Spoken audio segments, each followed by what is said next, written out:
So the Big 21 programs are DOST initiatives that have cross-cutting implications on several sectors. So kagaya po ng nasabi ni Secretary, we have 6 groupings. We have the new state-of-the-art facilities, R&D programs, products, and niche centers. We have the initiatives to address COVID-19. We also have productivity and empowerment achievers. We have enhancing human resource development and management. And of course, the last one is in governance milestones. The Big 21 programs address not only the need of the times, but also provide us the opportunity to shape a post-pandemic future. The Big 21 programs also mirror the hard work of our scientists, researchers, and engineers who have created and are still creating practical solutions. So now I know that many in our audience have burning questions regarding our Big 21 programs. So now we move to our Q&A session po. We will be entertaining questions from our friends and partners from the media, as well as our viewers from our Facebook Live and also in this Zoom platform. So if you have any questions po, you may type them in the comment box. So our first question po is from Ms. Nora Gamolo of Diario Pilipinas. And the question goes, ano po ang naging basis ng DOST sa pagpili ng Big 21? Bakit po itong 21 na ito ang napili na ipahayag ng departamento sa publiko? Sir, Secretary? Well, hindi naman kami gumamit ng rating sheet na mayroong mga percentages at criteria points. Ano? So kami ay gumamit ng participative, shall we say, decision-making and judgment involving the secretary, the 3 undersecretaries, and the 4 assistant secretaries. So when we arrive at a consensus, marami yan eh. So botohan, pagka nag-unanimous kami, diyan ay nirank namin kung alin yung mga nag-unanimous kami at yan yung lumabas.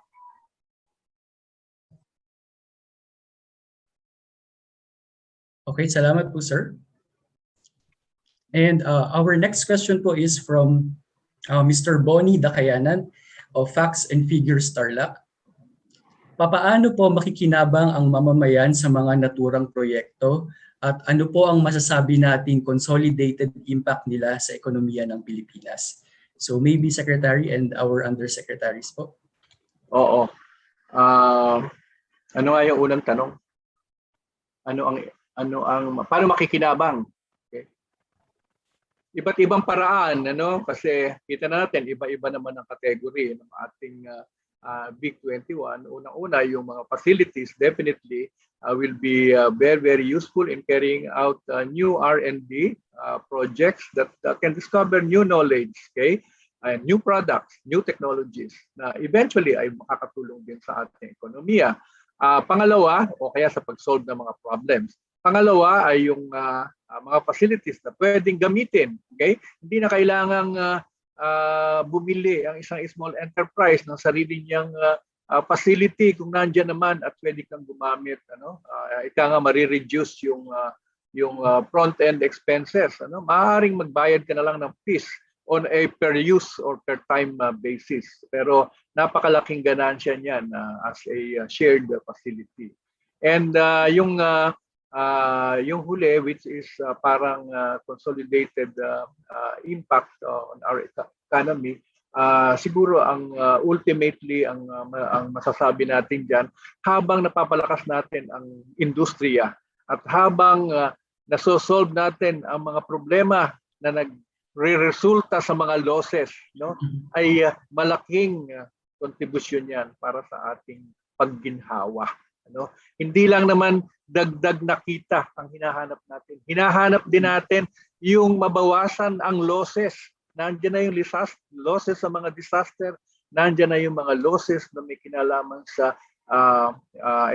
sa pag-handle ng mga produkto na katulad ng agricultural products na ang losses ay mataas. At every stage in the value chain ay may mga losses at kung paano natin yan marireduce. Nandiyan yung mga packaging, nandiyan yung mga processing at iba pa. So maraming paraan, particular din kung ano yung proyekto at programa, maita-translate natin into benefits. Salamat po, sir. And our next set of questions po is from Rizal Raul Reyes of Business Mirror. So on setup po, ang first question, what are the short and long-term plans of setup 4.0 to prepare the country's SMEs for the fourth industrial revolution? And are there new priority industries under this enhanced program? Tatawagin ko po si Yusek Sancho Maborang diyan sa Setup 4.0 kasi sila po ang nag-i-implement niyan sa regions. Salamat po, Secretary Boy. Magandang umaga po sa inyong lahat. Salamat po sa ating katanungan. Unang-una po, tama po yung nabanggit ninyo na ngayon po ay dumadaan tayo sa isang transformation. Simula po nagsimula ang setup noong 2002 hanggang sa kasalukuyan ay tumitingin po tayo ng mga puntos kung paano po ito ma-improve. At ngayong nga pong taon na to ay ilo-launch po natin yung transformation natin from setup 1.0 to setup 4.0. So ano ho ba yung gagawin nito at ano ho ba yung adhikain ng setup 4.0? So tumutugon na po ito sa pangangailangan ng ating mga micro, small and medium enterprises upang sa ganon ay makaagapay po tayo sa kanilang pag-comply or pag-observe doon po sa principles ng Industrial Revolution 4.0 at gaya po ng nabanggit sa presentation ni Sec Boy ay marami pong mga bagong teknolohiya na pwede po nating i-provide sa ating mga MSMEs. Nandito po yung big data analytics, artificial intelligence, Internet of Things, mga virtual reality principles. Nandito po yung robotics technology at mechanization.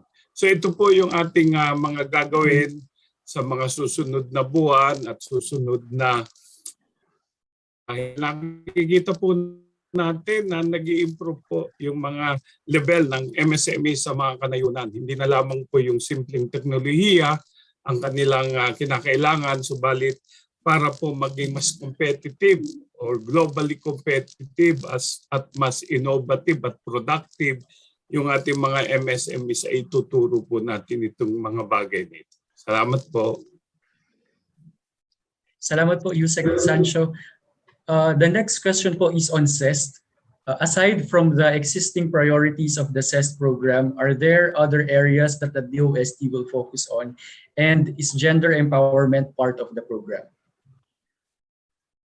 Ipapasagot ko yan kay Yusek Sancho na rin at kung may maiko-contribute si Asik Dayan Ignacio tungkol naman sa gender and development. Thank you po, Sec Boy. Salamat po ulit sa katanungan. Well, napakaganda po nung nangyayari sa ating ngayon on CES. So nakita po natin na hindi lang po tayo dati po ay may 5 entry points, subalit ang ibang regions po ay nakita na kailangan po pong palawakin yung scope ng pag-i-implement ng CES. At may mga ibang regions po, babanggitin ko ang Region 3 na sa kasalukuyan ay may tinatawag silang expanded CES na tumutugon hindi lamang po doon sa 5 entry points na education, disaster risk and management, yung water and health, and livelihood development. Subalit, tinignan na rin po nila kung anong pwedeng itulong doon sa mga agricultural areas na that belong to the poorest of the poor communities. At dito nga po ay binigyan nila ng mga equipment, binigyan po nila ng mga kaukulang teknolohiya upang sa ganun po ay mas mapayabong po yung area at community sa area po ng agrikultura. Sa ngayon po ang priorities natin ay yung GIDA, yung geographically isolated and depressed areas. So napakalaki po kasi nito.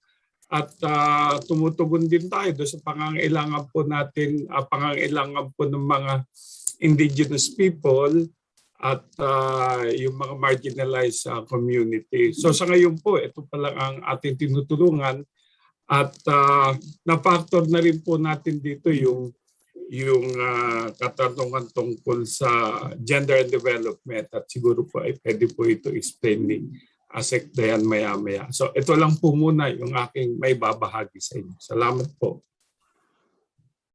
Yeah, ang SES, ang isang programa ng DOST na talagang naka-streamline or naka-mainstream ang GAD. No? So nakakatuwa lang dahil widespread yan sa buong region na naka-integrate ang GAD sa SES projects.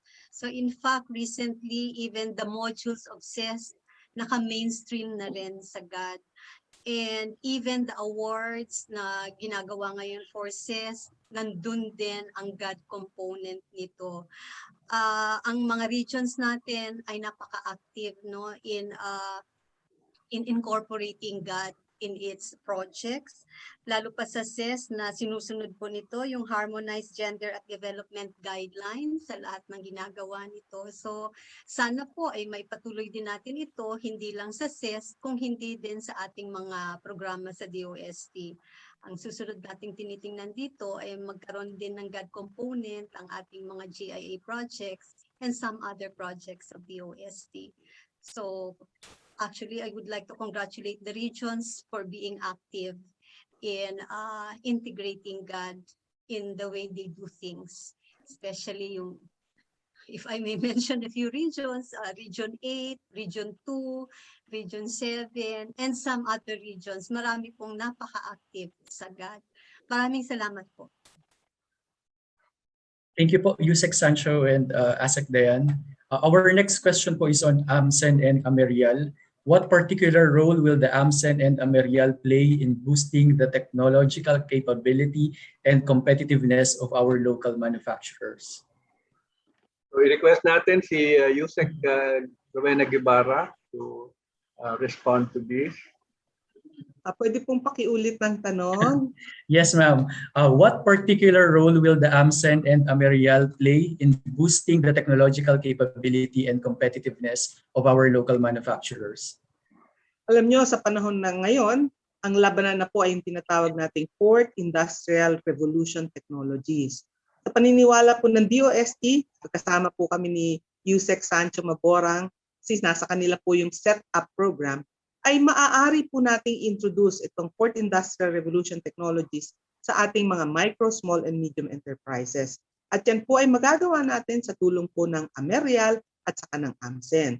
Yung AMCEN, gumagawa po sila ng mga 3D printed na mga pwede pong mga prototypes at pwede din pong for manufacturing. At yun naman pong Amerial ay tutulong po sa automation, sa robotics po at saka yung ASTI po ay tutulong din po dun sa tinatawag nating artificial intelligence para sa ating micro, small, and medium. Salamat po, Yusek Gev. Okay po, so the next set of questions we have from Ms. Bel Surara of Net25. On nutritional genomics, ano-ano po ang nakapaloob sa nutritional genomics na programa ng FNRI na maaaring pakinabangan ng ating mga mamamayan at paano po ito ipatutupad sa lahat ng rehiyon sa bansa?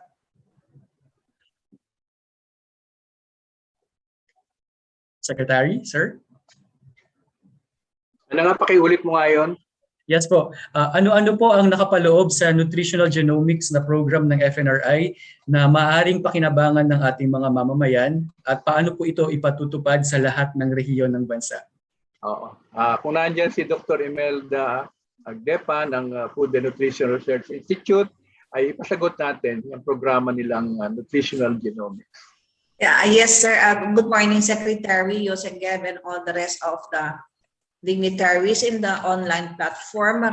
Magandang umaga po. So sa question po na yan, ang nutritional genomics is actually sa FNRI ay nagdudwell po doon sa DNA sequencing. So kung malalaman po natin po yung DNA sequence ay doon po tayo maglalagay ng i-interpret natin po yon para po sa maagahang intervention kung ano yung mga foods o kaya diet na dapat tutugon doon sa specific na DNA ng isang tao. Kaya po sinasabi po natin na ang genomics, nutrigenomics is a prescriptive nutrition intervention dahil po pag nalalaman po natin na ito ay agad-agad ay meron po tayong early detection of the illness, kaya ma-prevent po natin kaagad-agad kung ano po yung possible na mangyari doon sa isang individual po. So apart from that, we do genomic counseling.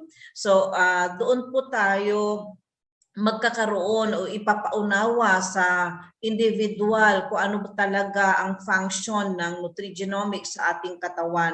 So doon po natin malalaman na kung ang isang tao ay merong tendency to be obese, ay doon po tayo kaagad-agad mag-intervene at magsasabi sa kanya na ganito yung gagawin and so on. So meron po tayong dietary guidelines for specific types of DNA sequencing. So ngayon po, ang ginagawa po natin ay ginagamit po natin yung datos na galing po sa National Nutrition Survey. So kung gagamitin po natin ito, this represents actually a national estimates, and therefore what is the major genes in the different nutritional problems like stunting, obesity, ay doon po nakikita kung ano yung sequence ng DNA at doon po tayo mag-dwell or mag-base ng ating guidelines, dietary guidelines po. So maraming salamat po. Salamat po, Dr. Agdepa, our Director of DOST-FNRI. Our next question po is on Virology Institute. Sa ngayon po, ano ang status ng proposed Virology and Vaccine Institute of the Philippines at kailan po ito mapapakinabangan ng taong bayan? Okay, sige, pasagot natin either kay Yusek Geb o kay Dr. Jaime Montoya. Si Dr. Jimmy Montoya at si Dr. Annabel. Thank you po. Annabel, okay.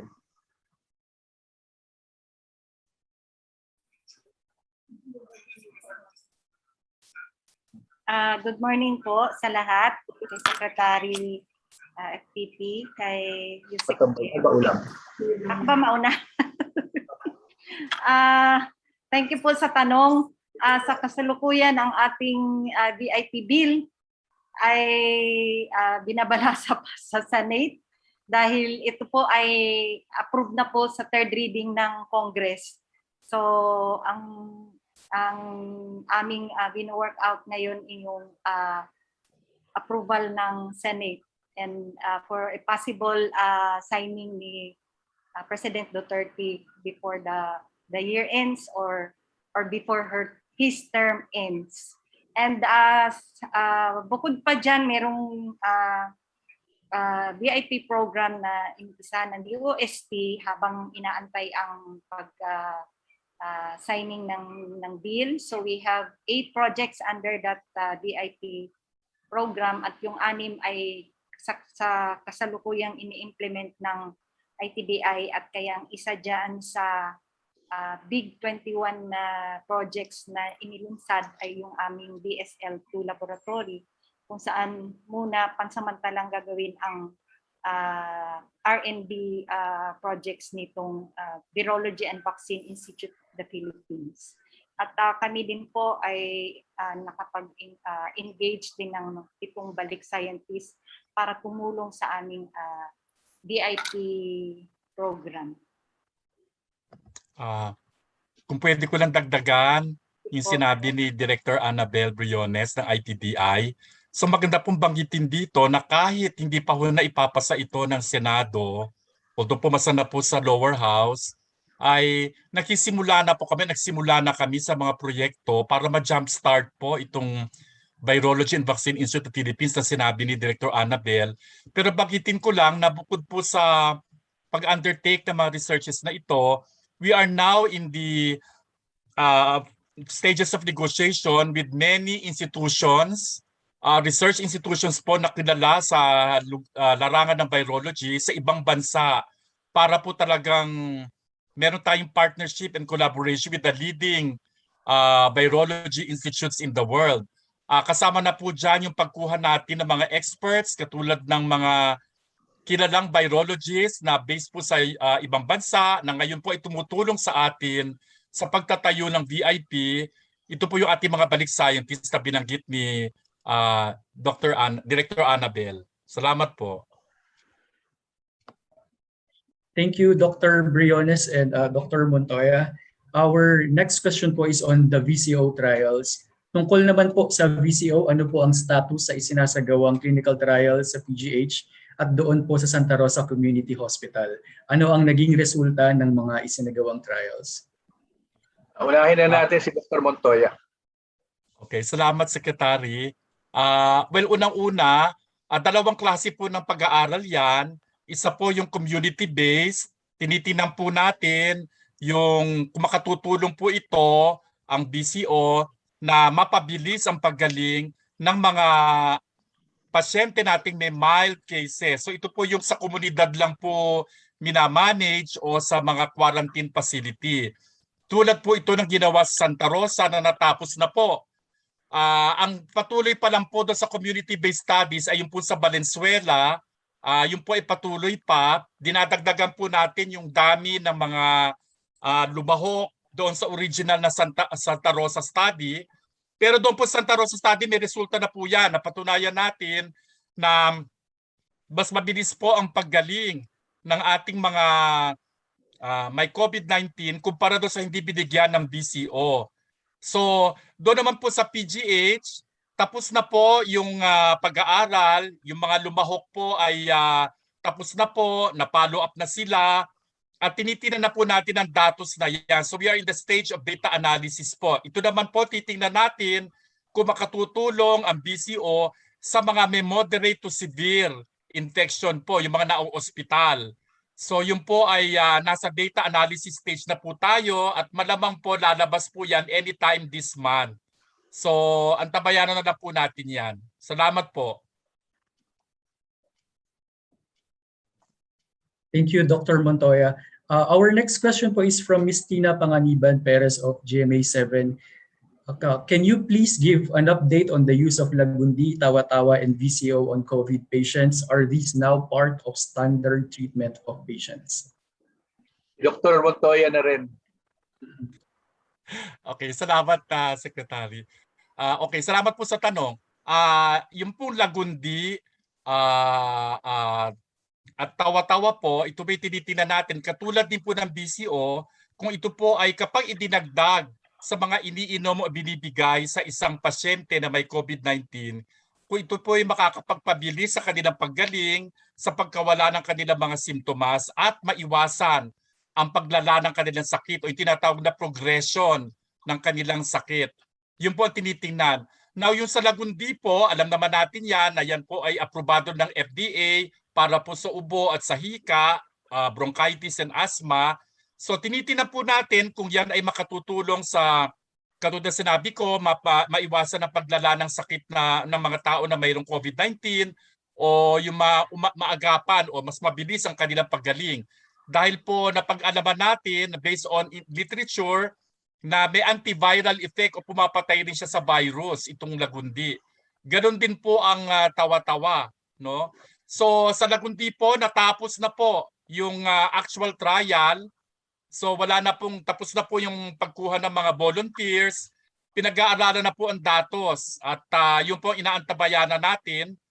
Meron na pong preliminary result na nilabas pero syempre pinipi-review pa po natin yan bago natin ilabas. Pero definitely lalabas yan this month. At doon naman po sa Tawa-Tawa, hindi pa po tapos ang pag-aaral, yung pagre-recruit ng mga volunteers para po sa trial na ito. Pero katulad din po ito na Lagundi na sana po kung maganda ang resulta ay makakasama sa pwedeng inumin ng ating mga may COVID-19 para mas mabilis ang kanilang paggaling at maiwasan ang kanilang paglala ng kanilang sakit o tinatawag na disease progression na hindi na lumala ang kanilang sakit kung ano man yung meron sila dahil sa COVID-19. So yan po ay patuloy pa po. So hindi pa po tapos yung trial na yan. Pero sa Lagundi po tapos na at pinapa-review lang natin po yung resulta bago natin i-release sa inyo at sa lahat. Salamat po. Dagdag ko lang, Doc Jimmy, pagkakaalam ko, lahat naman nung nag-participate sa Lagundi ay na-discharge na. Yes, opo. Napauwi na lahat. Gumaling Yes. na. Tapos na nga po ang follow-up, so tama po kayo. Thank you, Dr. Montoya and Secretary. Our next question po is from Mike Oliver Galang of PCOO Office of Global Media and Public Affairs. Magkakaroon po ba ng pilot testing ang breath SIM? Breast, ano? Breath SIM, sir. Breath. Oo. Andiyan ba sino ba nandito? Si Dr. Paringit. si Dr. Paringit na. Okay. Yes po, magandang umaga po sa ating lahat. Tungkol po sa breath SIM, plano po na ito ay magamit upang i-calibrate yung mga ventilators at yung mga iba pang mga devices na gumagamit ng hangin. Dahil ito po ay kinumpara na sa standard na equipment na ginagamit talaga sa calibration. So ang plano po dito ay kumbaga napatunayan na halos kapareho ng level ng pagsukat ng mga ginagamit sa mga ventilator. So ang susunod na hakbang po dito ay ilalabas namin ito upang maging available sa mga gustong magpa-calibrate or magpa-ayos ng kanilang mga ventilator, sapagkat nakikita namin yung potential nito upang malinang din yung iba pang mga devices na gumagamit ng hangin, lalo na po yung mga sensitibo talaga, kailangan sakto sa pressure, sakto sa delivery ng hangin, at lalo na po yung mga ginagamit sa tao. Pero ito po ay pangsukat ng makina, no? Hindi po ito talaga diretsong ginagamit sa mga tao. So sa pamamagitan po ng mga iba't ibang inisyatibo sa technology transfer, doon po namin dadalhin yung kapasidad nitong breath SIM na ito. Thank you po. Thank you, Dr. Paringit. And our next question po is from Ms. Jasmine Romero. Regarding the technologies developed for COVID-19, alin po doon ang pinaka nagamit or ginamit? Na ma-maximize po ba ang mga technologies na ito, and how can they be used nationwide para ma-centralize ang data gathering? Lalo't hirap ngayon sa contact tracing efforts. Siguro mag-a-attempt ako na sagutin yan, and I can be supported by Dr. Montoya. Para sa akin, napakalaga yung pagkaka-develop ng ating RT-PCR diagnostic kit na as early as April 5 ay nabigyan ng approval ng FDA, at napakabilis na nakareact ng ating mga researchers, no? Dahil meron na tayong platform for the research on diagnostic kits. At yan ay malaki ang naitulong. Pangalawa, yung ating na-develop na modeler, yung faster, na nagagamit para i-predict ang direksyon ng viral disease, ng COVID, given certain assumed policy decisions, okay, na po pwedeng magawa, ay isang napakagandang kontribusyon, at yan ay ina-adapt ng ating Interagency Task Force on Emerging Infectious Diseases. At sa tingin ko, yung ating mga dinevelop na iba't ibang mga gadgets at devices, katulad ng pag-deploy natin ng ating RX box, yung pag-develop ng robot na tumutulong, okay, doon sa ospital, yung ating ginawang specimen collection booth, at iba't iba pang mga facilities, ano? Idagdag mo pa dyan yung pag-aaral na ginawa ng ating Philippine Textile Research Institute tungkol sa face mask, at yun namang technology na ginamit ng ating MIRDC, ng ITDI at ng FTRDI tungkol naman sa dyan sa kanilang mga face shield. Okay, so marami yan, pero yung unang dalawang nabanggit ko para sa akin ay napakalaking bagay, ano? At sabihin na natin yung lahat na may kinalaman sa pagsasaayos ng travel, kasi tayo kauna-unahang tumulong sa PNP at sa AFP tungkol dun sa mga border control, sa mga pag-check sa pag-enter at paglabas ng lugar, ano, ginamitan natin ng mga QR pass, at pagkatapos nga itong ating S-pass ngayon. So yun ang mga nakikita kong malaki ang naitulong. Secretary. Montoya, sige. Yes, maraming salamat po. tama po yung sinabi ni Secretary, pero gusto ko lang pong idagdag yung isa pang tingin ko po ay napakahalaga ng maitulong sa ating kampanya laban sa COVID-19, yung ating pong pagsuporta sa mga proyekto ng Philippine Genome Center. Kung inyong maalala, napakainit na topic po ngayon ang mga variants. Diba po, tayo po lahat ay natatakot dahil yung Delta variant na yan ba ipumasok na sa ating bansa o kung ano mga variant pong yan. Gusto ko lang po ipaalala sa lahat na yan po ay hindi mangyayari kung wala po tayong Philippine Genome Center at yung pong proyekto na gumawa ng surveillance po at na-identify natin ito mga alpha, beta, gamma, delta variant po dahil po sa pagsuporta natin sa proyektong ito na ginawa ng Philippine Genome Center at patuloy pa po nating ginagawa. So yun lang po ang may marami tayong aspeto na tumulong tayo sa COVID-19 pero isa rin po to sa mga halaga na i-contribute natin. Dr. yung ating vaccine expert panel at saka yung task group on vaccine. Opo, yung pa po.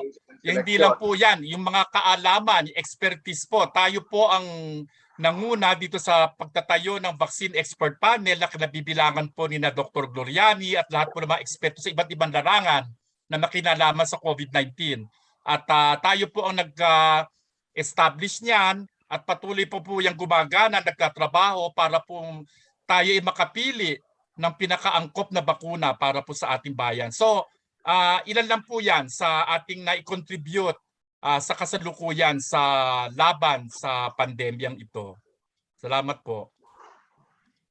Thank you, Dr. Montoya and Secretary. So we still have a lot of questions, pero this will be the last that we can entertain due to time constraints. Sandali lang, Norly. Marami kasi ako napabasa dito sa chat box na humihingi ng kopya ng PowerPoint. Presentation po.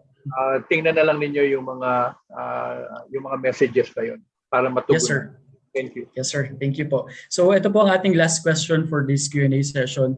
Out of the 21 projects discussed, which of the following do you think can be replicated in a municipal setup?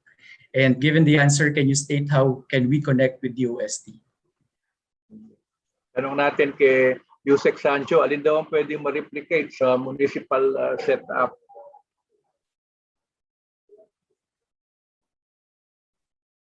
Siguro yung may kinalaman siguro sa community empowerment. Yun din po ang aking sasabihin, Sec Boy. Yung pong community empowerment through science and technology, ito naman po ay ating ini-implement doon po sa municipalities na sinasabi ko nga po ay mga depressed at nangangailangan po talaga ng science, technology, and innovation interventions. So ang may papayo ko po ay makipag-ugnayan po sa pinakamalapit na provincial at regional office. Meron po tayong mga website na kung saan ay nandoon po yung address at mga contact details ng ating mga kasamahan sa DOST. At kung ito po ay papasok doon po sa ating criteria, ay maaari po tayo makatugon sa pangangailangan. At gaya nga po ng sinasabi natin, ito po ay maaaring i-implement sa iba't ibang municipality. Salamat po. Thank you, Yusek Sancho. And that is our last question for our Q&A session. Thank you very much for everyone's enthusiasm. We still have a lot of questions, but unfortunately, we still have a very little time. So for the questions that we were not able to answer, we will be getting in touch with you separately. And we'll also be sending out a copy of the presentation this morning.